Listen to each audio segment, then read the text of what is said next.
Assalamualaikum warahmatullahi taala wabarakatuh. Selamat datang kembali di Fiksi Cerita Novel Horor.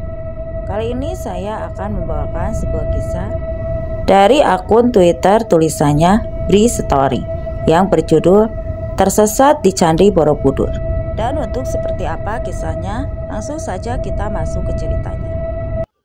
Candi Borobudur adalah salah satu bangunan bersejarah di Indonesia, merupakan salah satu keajaiban dunia. Tapi ternyata candi ini juga banyak menyimpan cerita misteri tersendiri.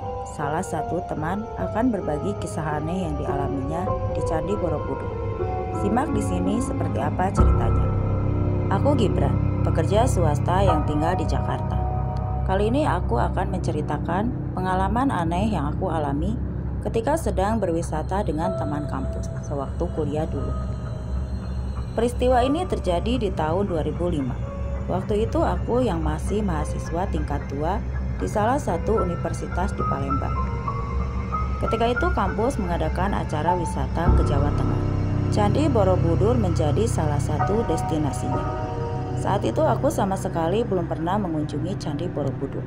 Tentu saja jadi sangat gembira karena akhirnya berkesempatan untuk mengunjungi candi yang menjadi salah satu 7 keajaiban dunia itu. Singkat cerita, akhirnya kami berangkat wisata ke Jawa Tengah dengan menggunakan bis. Candi Borobudur menjadi tujuan pertama yang akan dikunjungi. Aku lupa waktu itu hari apa, yang pasti bukan akhir pekan. Sekitar jam 3 sore akhirnya kami pun sampai di tujuan. Wah, senangnya hati ini keinginanku yang sejak dulu pada akhirnya tercapai juga. Sampai juga di Borobudur. Candi megah berdiri menjulang, sudah terlihat puncaknya dari tempat parkir di mana kami masih berada sama denganku. Wajah ceria teman-teman menjelaskan betapa semangat dan gembiranya mereka ketika akhirnya sampai juga di Borobudur. Padahal masih di lapangan parkir, tetapi sudah banyak terlihat pedagang-pedagang souvenir menjajakan barang dagangan bermacam bentuknya. Baru melihat itu semua saja aku sudah merasakan suasana menyenangkan. Sambil menunggu panitia membeli tiket, kami duduk di area parkir, bersenda gurau, bermacam tingkah pola yang mengisi kekosongan. Segala lelah yang dirasakan ketika masih di dalam kendaraan sebelumnya hilang terganti keceriaan. Aku sesekali ikut pembicaraan seru, lebih banyak menikmati pemandangan dan suasana di sekitar. Langit cerah terang, nyaris tidak ada awan, matahari masih bersinar walau sudah tidak terlalu menyengat panasnya. Semilir angin tertiup membelai tubuh serta wajah, memanjakan pikiran, menghempas resah dan lelah. Tidak habis pikir, senyumku merasakan semuanya. Entah dari mana sumbernya, sayup-sayup kedengaran juga musik gamelan Jawa melantunkan irama khasnya. Lagi-lagi aku menyukainya. Kalau diperhatikan, pengunjung Candi Borobudur hari itu tidak terlalu ramai. Mungkin karena bukan akhir pekan atau juga libur panjang. Hanya ada beberapa rombongan wisatawan lokal yang bergerombol. Terselip juga turis mancanegara di beberapa sudut. Tapi walaupun begitu, juga tidak bisa dibilang sepi. Suasana tempat wisata masih sangat terasa. Di tengah asiknya menikmati semua perhatianku, sedikit teralihkan ke beberapa orang yang terlihat di kejauhan. Beberapa orang ini awalnya muncul satu persatu, tidak berbarengan. Tapi lama-kelamaan menjadi beberapa, cukup banyak jumlahnya, nyaris semuanya laki-laki. Kenapa aku tertarik memperhatikan mereka? Dari cara berpakaiannya, mereka semua mengenakan pakaian khas Jawa lengkap dengan belakon di kepala. Ada yang mengenakan baju khas yang biasanya aku hanya lihat di pengantin Jawa, tapi orang-orang yang berpakaian baju Jawa hanya sedikit, hanya beberapa saja dari semua. Yang paling banyak terlihat adalah orang-orang yang hanya bercelana pendek sebatas lutut sambil bertelanjang dada dan melangkah berjalan tanpa alas kaki. Mereka semua datang dari arah yang sama dan sepertinya berjalan menuju arah di mana Candi Borobudur berada, seperti karnaval. Ya, aku melihatnya seperti itu. Biasanya kalau karnaval akan kelihatan dari pakaian yang dikenakan masih baru dan juga pesertanya memakai rias wajah tebal. Tapi kalau ini tidak, polos saja. Mereka seperti sedang memakai pakaian yang biasa mereka kenakan sehari-hari. Sepertinya memang seperti itulah cara berpakaiannya. Aku terus memperhatikan rombongan itu dari saat datang sampai beberapa dari mereka menghilang terhalang jarak pandang. Aku bertambah yakin kalau tujuannya memanglah Candi Borobudur, karena mereka memang berjalan ke arah di mana lokasi candi berada. Nah, yang paling aneh aku melihat kalau para wisatawan dan orang-orang yang ada di sekitarnya seperti tidak menyadari kehadiran mereka. Acuh saja, biasa. Padahal sangat-sangat menarik perhatian, tapi semuanya seperti tidak peduli, seperti tidak melihat kehadiran mereka. Itu aneh. Gibran, lamun aja kok, ayo kita masuk. Suara ajakan Melvin membuyarkan lamunanku. Benar yang Melvin bilang. Kami sudah bisa masuk karena sudah tiket tersedia. Lalu aku bangun dari duduk, kemudian berjalan bersama teman-teman masuk ke lokasi candi. Sambil berjalan itu aku masih dapat memperhatikan rombongan tadi dari kejauhan. Aku melihat beberapa orang yang paling belakang terus berjalan beriringan menuju candi. Pada mau ngapain sih orang-orang itu? Setelah memeriksa periksaan tiket di pintu masuk, kami lalu berjalan menyusuri jalan yang ternyata berbeda situasinya. Dari tempat parkir di luar tadi, kali ini lebih ramai, lebih banyak wisatawan. Sambil berjalan, aku sudah bisa melihat Candi Borobudur yang berdiri megah. Puncak stupa yang terlihat dari kejauhan menjadi pemandangan sangat indah. Sungguh merupakan salah satu peninggalan keajaiban sejarah yang menakjubkan. Sedikit menyinggung sejarah, Candi Borobudur diperkirakan dibangun pada abad ke-9, yang mana saat itu wilayah Magelang dikuasai oleh dinasti Sailendra yang dipimpin oleh Raja Samaratungga. Raja bertitah untuk membangun sebuah pembangunan candi yang kala itu dipimpin oleh seorang arsitek bernama Gunadarma. Tanpa bantuan kecanggihan teknologi masa kini, Gunadarma menggambar Candi Borobudur yang luasnya mencapai ratusan meter persegi itu.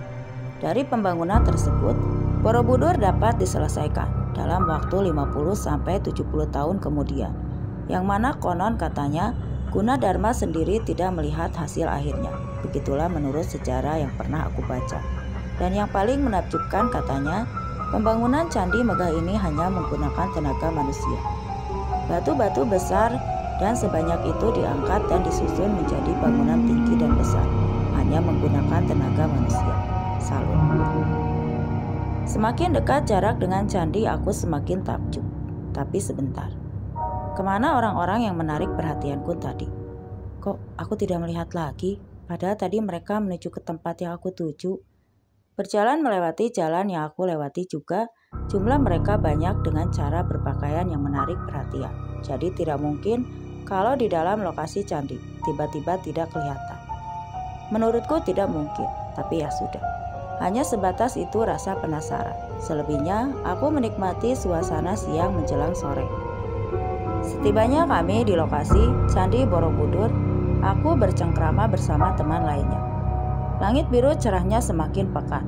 Panas hari berkurang seiring bergulirnya sang surya menuju ufuk barat. Wajah ceria wisatawan menjadi pemandangan lainnya. Banyak yang sambil mengambil foto dan mengabdikan momen di sini. Yang tadinya berjalan bersama entah di bangunan tingkat berapa. Akhirnya aku terpisah dari Melvin dan juga Kiara. Lalu berjalan sendiri mengelilingi candi sambil terus memperhatikan setiap detailnya. Mulai merasa agak lelah di bagian timur Borobudur, aku istirahat sejenak, duduk melemaskan kaki yang mulai agak pegal. Di tempat aku duduk, ini pemandangannya sungguh indah. Pandangan lepas jauh ke depan tanpa halangan. Langitnya pun sudah tidak seterang saat kami tiba tadi, tapi masih dapat menerangi daratan luas di sekeliling candi. Tapi pandanganku terhenti di satu bagian halaman candi yang letaknya sedikit agak ke selatan. Di sana aku melihat pemandangan yang menarik perhatian. Ada sekelompok orang yang sedang berkumpul. Jumlahnya puluhan. Mereka berdiri membentuk barisan, dipimpin oleh beberapa orang berdiri di depan. Beberapa orang yang sepertinya sebagai pemimpin yang sedang memberi pengarahan ini berpakaian baju Jawa lengkap dengan kain hitam atau belangkonnya. Sedangkan mereka yang berada di depannya yang jumlahnya jauh lebih banyak hanya bercelana pendek selutut. Ada sebagian juga mengenakan kain terlilit di pinggangnya dan tanpa mengenakan alas kaki. Ya, mereka semua orang-orang yang aku lihat di luar tadi. yang berbondong-bondong masuk ke dalam lokasi candi. Aku sangat yakin. Lagi pada ngapain sih mereka di sana ya? Aku bertanya sendiri dalam hati. Cukup lama aku memperhatikan. Cukup lama aku duduk di tempatku diam sendirian. Cukup lama juga sampai akhirnya baru menyadari kalau ada yang aneh di sekitarku. Apa yang aneh? Ternyata aku tidak melihat ada satupun orang yang ada di dekatku. Kosong. Ada yang aneh lagi. Ternyata langit sudah berubah warnanya, berangsur memerah dan semakin memerah menuju gelap. Seperti senja yang datang tiba-tiba, padahal baru jam 4:30 sore. Mungkin akan turun hujan, pikirku begitu dalam hati. Berdiri dari duduk, aku lalu melangkah menuju bagian candi di sisi lain. Coba mencari orang selain aku. Tidak ada. Aku tidak melihat siapapun, tidak bertemu siapa-siapa. Sudah melihat ke atas, menengok ke bagian bawah, tetap tidak ada orang sama sekali. Aku mulai merasa ada keanehan, mulai merasa ketakutan ketika sejauh mata memandang dari tempatku berdiri, mungkin di bangunan tingkat kelima Borobudur. Aku tidak melihat ada orang satupun juga, semuanya kosong. Mulai panik, aku berjalan agak cepat, mengelilingi candi di tingkat 5 itu, coba untuk mencari manusia lain. Sementara langit semakin menggelap, layaknya waktu mendekati malam. Tidak ada orang di atas candi. Di halaman, di kejauhan, aku tidak melihat ada orang sama sekali. Kecuali rombongan yang sedang berkumpul di bagian barat tadi. Sekumpulan orang yang aku lihat sejak dari tempat parkir. Kenapa mereka ada, sementara orang lain tidak ada? Termasuk rombongan teman-teman kampusku, mereka semua menghilang. Lelah ditambah panik, aku berniat untuk turun dari candi, lalu menuju rombongan tadi atau pintu keluar, tangga yang menurun panjang dari tujuan pertama. Sesampainya di tangga, aku lalu menuruni selangkah demi selangkah. Beberapa tangga bentuknya seperti lorong kecil. Aku harus sebentar masuk ke lorong itu untuk terus turun menuruni tingkatan satu persatu. Tapi entah di tingkatan berapa, aku mendadak kaget keheranan, sangat ketakutan. Beberapa detik sebelumnya langit masih terang, masih sore sama seperti sebelum gelap. Itu keadaan ketika aku belum masuk ke satu lorong tangga. Tapi ketika aku sudah keluar dari lorong pendek itu, tiba-tiba suasana sudah sangat berubah. Langit sudah sangat gelap layaknya malam. Ya, tiba-tiba hari sudah berubah jadi malam. Aku lantas berhenti, heran, takut, dan takjub. Semua itu kurasakan bercampur jadi satu. Kenapa tiba-tiba jadi malam gelap begini sih? Tidak berhenti sampai di situ. Ternyata ada keanehan lain. Aku yang masih terkaget-kaget karena tiba-tiba hari menjadi malam. Jadi semakin keheranan karena ternyata di candi ini sudah tidak sepi lagi. Sudah banyak orang. Ya, candi tiba-tiba ramai dan tidak sepi lagi seperti beberapa saat sebelumnya. Aku masih diam di tempat, di tangga, belum beranjak bergerak sedikit pun. Terus memperhatikan sekeliling yang sungguh sangat membuatku keheranan. Aku semakin tidak habis pikir ketika sadar kalau ternyata walaupun ramai tapi tidak ada satu orang pun yang aku kenali. Tidak ada teman kampusku yang warawiri. Tidak ada yang membuat aku sangat keheranan. Tidak hanya itu. Ternyata semua orang-orang ini berpenampilan sangat khas. Khasnya bagaimana? Mereka semua tidak ada yang berpakaian masa kini. Mereka semuanya berpakaian layaknya orang-orang Jawa zaman dahulu kala. Sontak aku jadi teringat dengan rombongan orang-orang yang aku lihat di parkiran tadi. Mereka masuk ke dalam lingkungan candi, lalu aku melihat mereka berkumpul di bagian barat candi. Sebelum hari tiba-tiba berganti malam, kenapa aku ingat mereka? Karena perawakannya sama, pakaiannya sama, bahkan beberapa wajahnya aku kenali. Orang-orang yang bercelana pendek, bercelanjang dada dan tanpa alas kaki, bertampang dekil berpeluk keringat adalah orang-orang yang paling banyak kelihatan. Sementara sebagian kecil orang berpenampilan lebih rapi, mengenakan pakaian lengkap dengan belangkon dan kain penutup kepala. Mereka hanya berdiri memperhatikan orang-orang yang bercelana pendek itu bekerja. Iya, aku bisa berkesimpulan kalau orang-orang bercelana pendek bertelanjang dada yang tubuhnya penuh peluh keringat itu adalah para pekerja. Aku melihat kalau mereka ada berjalan mengangkat batu, ada yang memukul-mukul batu besar, ada yang ramai-ramai sedang menarik mengangkat batu besar dengan tali. Aku yakin mereka para pekerja yang sedang diawasi pekerjaannya oleh mandor. Mereka yang berpenampilan lebih bersih dan rapi. Ada beberapa pekerja yang melintas dekat denganku, berjalan ke kanan atau ke kiri dengan memanggul batu besar. Entah mau dibawa kemana, semuanya sangat nyata, sama sekali tidak seperti mimpi. Aku merasakan semuanya, melihat semuanya bahwa ini nyata. Aku terus diam memperhatikan sampai akhirnya ada seorang laki-laki yang datang mendekat. Sosok laki-laki tinggi besar, berkumis mengenakan pakaian khas Jawa dengan ikatan kain berwarna hitam melilit di kepalanya.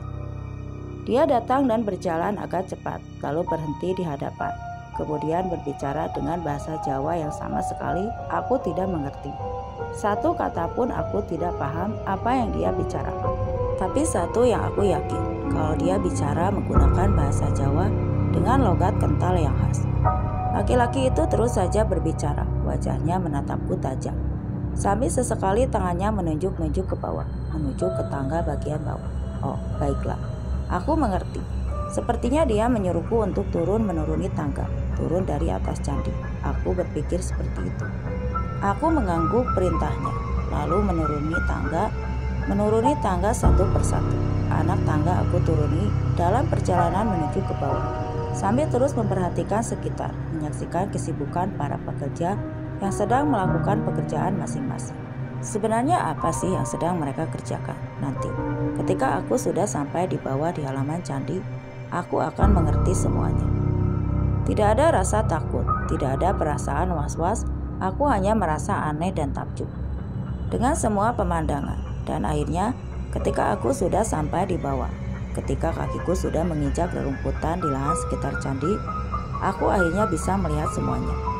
Berdiri di atas rerumputan yang letaknya di bawah, beberapa belas meter dari dinding candi terluar, aku akhirnya bisa melihat dengan jelas. Ternyata aku sedang menyaksikan proses pembangunan Candi Borobudur yang aku lihat. Borobudur baru yang setengahnya saja berdiri, hanya bagian bawah sampai tengahnya, sedangkan bagian atas belum rampung. Itulah mengapa aku melihat banyak pekerja yang mengangkat batu-batu dengan berbagai ukuran membawanya ke atas untuk diletakkan, lalu disusun membentuk bangunan. Aku takjub memandang semuanya. Orang-orang itu bekerja pada malam gelap, hanya dibantu penerangan cahaya api menyala dari benda yang bentuknya seperti obor, dengan berbagai macam ukuran. Mereka terus bekerja tanpa kenal lelah dengan kegiatannya masing-masing. Ya, itu tadi. Ada yang mengangkat batu, ada yang memecahkan batu, ada yang beramai-ramai menarik batu besar dengan tali. Semuanya sibuk. Semua kejadian yang aku alami ini hanya sebentar, sepertinya hanya 30 menit lamanya. Sampai aku tersadar kalau ini bukan tempatku, tersadar kalau sedang tersesat di Borobudur. Aku harus mencari jalan supaya bisa keluar dari sini. Perlahan aku memperhatikan sekitar. Ternyata semuanya gelap. Keramaian hanya ada di sekitar pembangunan candi ini saja. Aku jadi bingung mau kemana, harus melangkah. Tapi sebentar, sambil berusaha memejamkan penglihatan di dalam gelap, aku akhirnya melihat ada jalan setapak. Jalan setapak yang tidak jauh ujungnya, ada gerobak kayu sedang bergerak menjauh. Aku melihat ada gerobak kayu di kejauhan. Ya sudah, aku memutuskan untuk mengikuti gerobak kayu itu. Dia pasti menuju ke suatu tempat.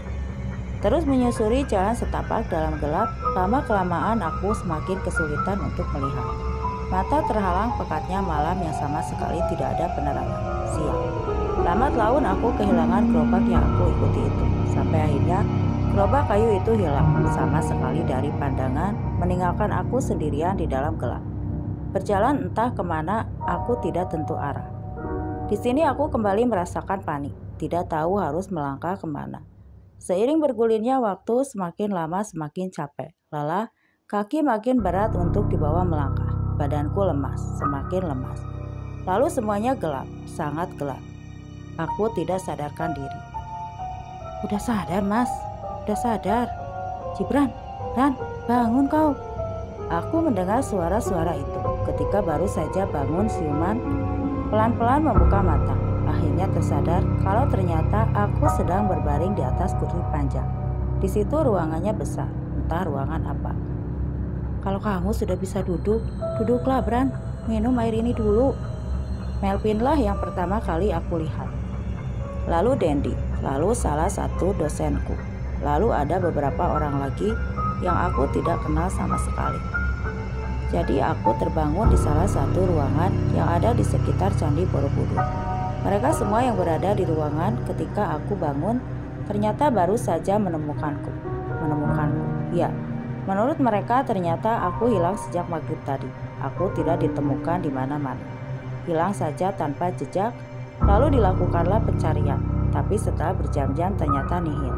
Aku tidak juga ditemukan. Padahal pencarian sudah dilakukan ke segala sudut lingkungan candi. Tapi syukurlah, aku akhirnya ditemukan juga pada jam 12 malam oleh salah satu penjaga candi. Ketika ditemukan, aku sedang tidak sadarkan diri di bawah salah satu pohon besar di sisi barat Candi Borobudur. Selama lebih dari 6 jam, aku menghilang tanpa jejak. Padahal aku sangat yakin kalau aku hanya setengah jam saja tersesat. Melihat pembangunan candi cuma sebentar saja. Sungguh pengalaman yang seru. Dan cerita pun selesai. Dan terima kasih untuk yang sudah mampir ke channel ini.